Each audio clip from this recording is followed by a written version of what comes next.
ನಮಸ್ಕಾರ. ನಾನು ಡಾಕ್ಟರ್ ಅಭಿಷೇಕ್ ಆರಾಧ್ಯ, ನಿಮ್ಮ ಮಕ್ಕಳ ತಜ್ಞ. ಸಾಮಾನ್ಯವಾಗಿ ಬೇಸಿಗೆ ಕಾಲದಲ್ಲಿ ನಾವು ನೋಡಬಹುದಾದ ಇನ್ಫೆಕ್ಷನ್ ಅಂದರೆ ಲೂಸ್ ಸ್ಟೂಲ್ಸ್ ಅಥವಾ ಡಯೇರಿಯಾ. ಈ ವಿಡಿಯೋದಲ್ಲಿ ಡಯೇರಿಯಾ ಬಗ್ಗೆ ಇರಬಹುದಾದಂಥ ಕಾಮನ್ ಮಿತ್ಸ್ ಅಥವಾ ಅಪನಂಬಿಕೆಗಳನ್ನು ಬ್ರೇಕ್ ಮಾಡೋಣ. ಮೊದಲನೇದಾಗಿ, ಮಗು 5ರಿಂದ 10 ಸರಿ ಮೋಷನ್ ಮಾಡ್ತಾ ಇದೆ, ಟ್ರೀಟ್ಮೆಂಟ್ ಕೊಟ್ಟರೂ ಸಹ ಕಡಿಮೆ ಆಗ್ತಾ ಇಲ್ಲ.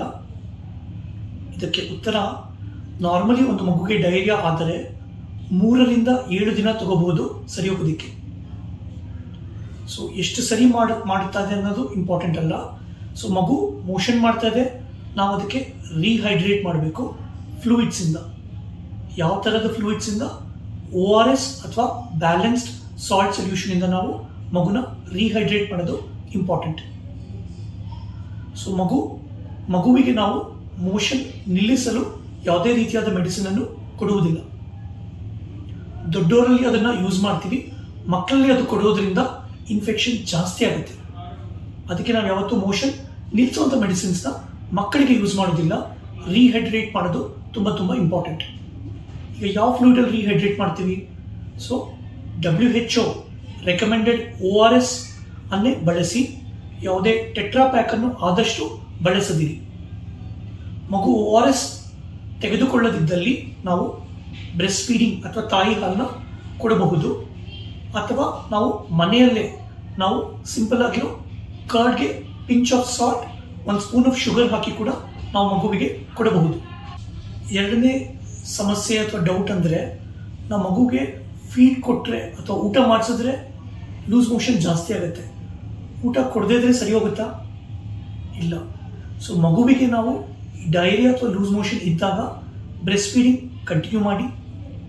ಈಸಿಲಿ ಡೈಜೆಸ್ಟ್ ಆಗುವಂಥ ಫುಡ್ ಅಂದರೆ preferably rice items, small banana, tender coconut water, ಕರ್ಡಲ್ಲಿ ಬಹಳಷ್ಟು ಗುಡ್ ಬ್ಯಾಕ್ಟೀರಿಯಾ ಇರುತ್ತೆ.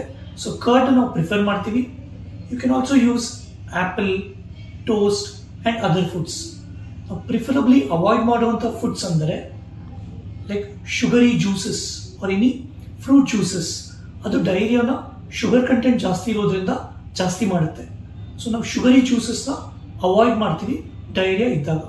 We also avoid fatty foods ಅಥವಾ ಸ್ಪೈಸಿ ಫುಡ್ಸ್ನ ಅವಾಯ್ಡ್ ಮಾಡ್ತೀವಿ.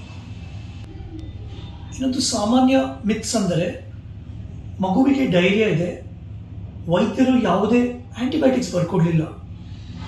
ಜ್ಞಾಪಕ ಇಟ್ಕೊಳ್ಳಿ, ಮೋಸ್ಟ್ ಆಫ್ ದ ಡಯೇರಿಯಾಸ್ 5 ವರ್ಷದ ಕೆಳಗಡೆ ಮಕ್ಕಳಿಗೆ ವೈರಸ್ಸಿಂದ ಆಗುತ್ತೆ. ಯೂಶಲಿ ಆ್ಯಂಟಿಬಯೋಟಿಕ್ಸ್ ವೈರಲ್ ಡಯೇರಿಯಾಸ್ಗೆ ಹೆಲ್ಪ್ ಮಾಡೋದಿಲ್ಲ.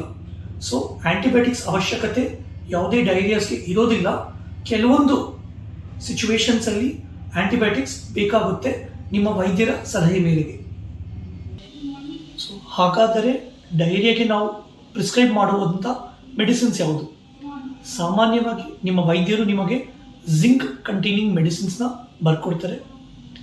ಸೊ ಟಿಪಿಕಲಿ ನಾವು ಆ ಮೆಡಿಸಿನ್ನ 14 ದಿನಗಳ ಕಾಲ ಉಪಯೋಗಿಸ್ತೀವಿ.